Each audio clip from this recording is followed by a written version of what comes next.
शाब्दिकाची काम नाही येथे. सामान्य माणसाला देवाचं वर्णन करता येत नाही. मग मी 5 शब्द अंक सांगत असतो.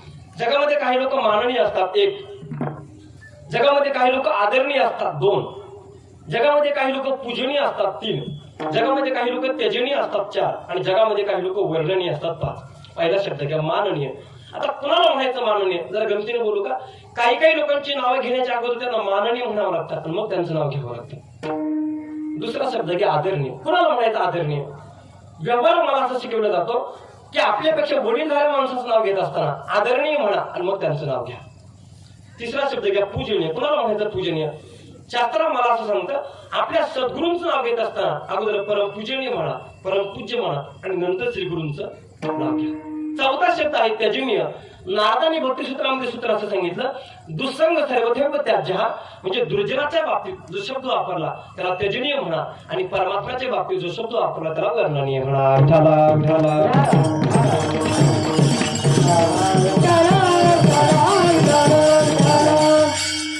समजा हा विचार नाही पटला, अगदी साधा व्यवहाराच्या पाठीवरती विचार मांडतो आपल्याला.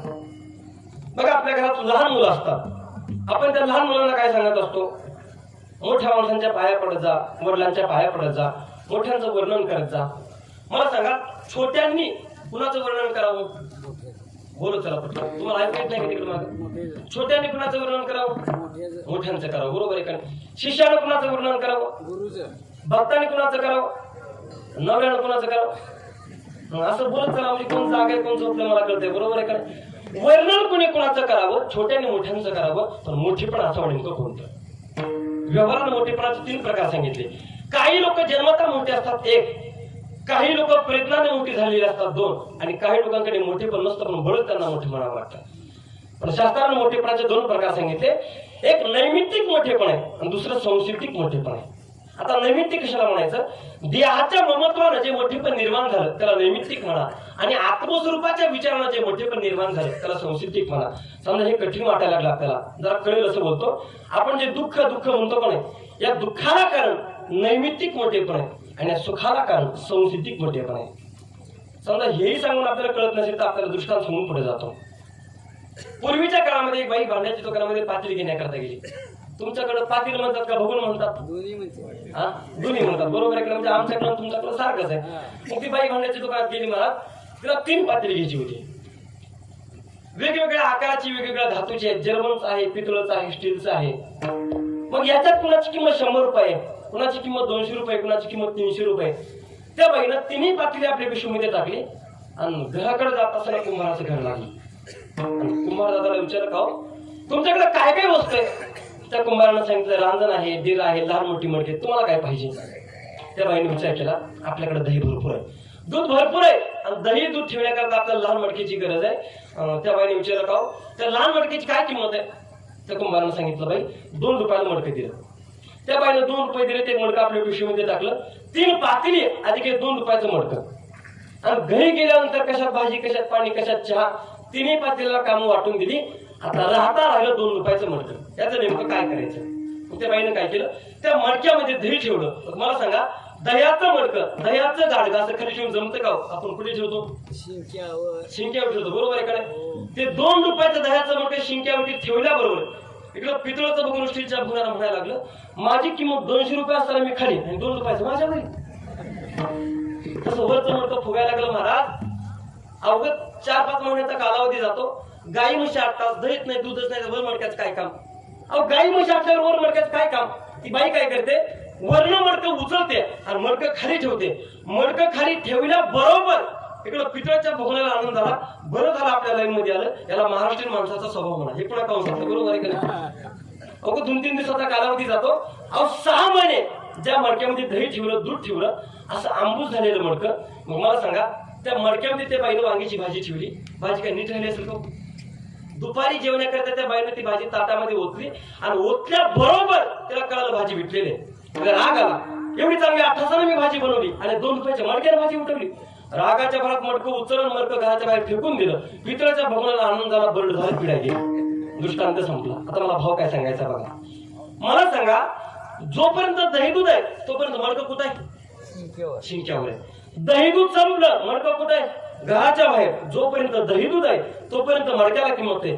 एकदा का दही दूध संपलं की पुन्हा मडक्याला किंमत आहे. कसं या देहात जोपर्यंत जीवात्मा आहे तोपर्यंत या देहाला किंमत आहे. ह्याच्यातला जीवात्मा निघून गेला की यालाही सरळ स्मशानात न्यावं लागतं. देहाचं मोठेपण नैमित्तिक म्हणा आणि जो आत्मा कधी येत नाही कधी जात नाही अशा आत्म्याचं मोठेपण संसिद्धिक म्हणा. आणि माझा परमात्मा संसिद्धिक मोठेपणा देतो. पण तुकोबाला परमात्म्याचं वर्णन करतात.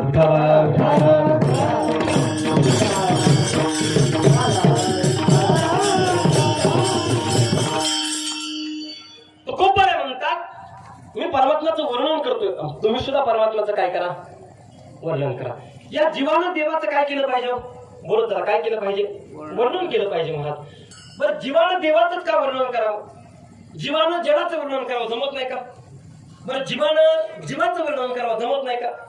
जीवानं इतर देवाचं वर्णन करावं. ऐका, समजा जीवानं जर जडाचं वर्णन केलं तर जड म्हणजे काय? संसार. मग मला सांगा, माणसानं संसाराचं वर्णन करून जमल का? जमल का?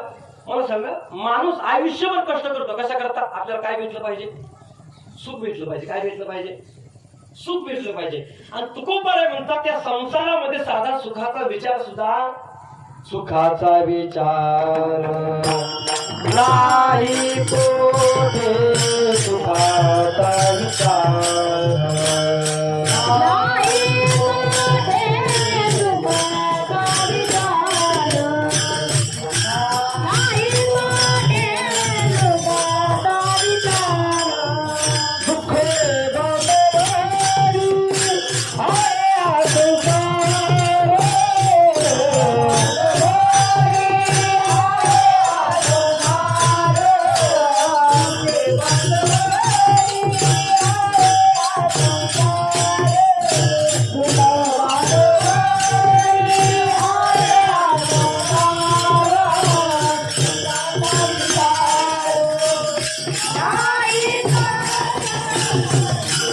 विचारू. तो माणूस त्या समोरच्या माणसाकडे गेला आणि त्याला म्हणायला लागला, मला जंगलातून बाहेर पडण्याचा मार्ग सांगा. अहो, मी दुपारी 12 पासून रस्ता चुकलोय. तो समोरचा म्हटला, तू कधीपासून चुकला रस्ता? तो म्हटला, दुपारी 12 पासून. तो समोरचा म्हटला, तू दुपारी 12 पासून रस्ता चुकला, पण मी गेली 8 दिवस झाले चुकलो. तुला काय सांगू? आता मला सांगा, 8 दिवस झाले रस्ता चुकलेला माणूस दुपारी रस्ता चुकलेला माणसाला वाट सांगेल का? हाही जीव अपूर्ण आहे आणि तोही जीव म्हणजे अपूर्ण अपूर्णाकडे गेलं तर पूर्ण होणार.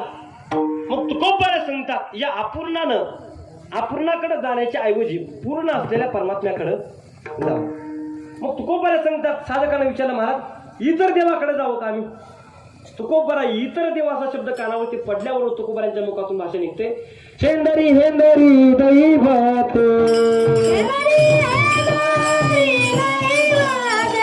हेंदरी हेंदरी दैवत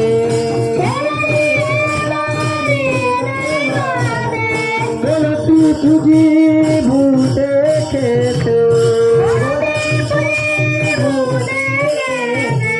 बोलती तुझी भूते खेते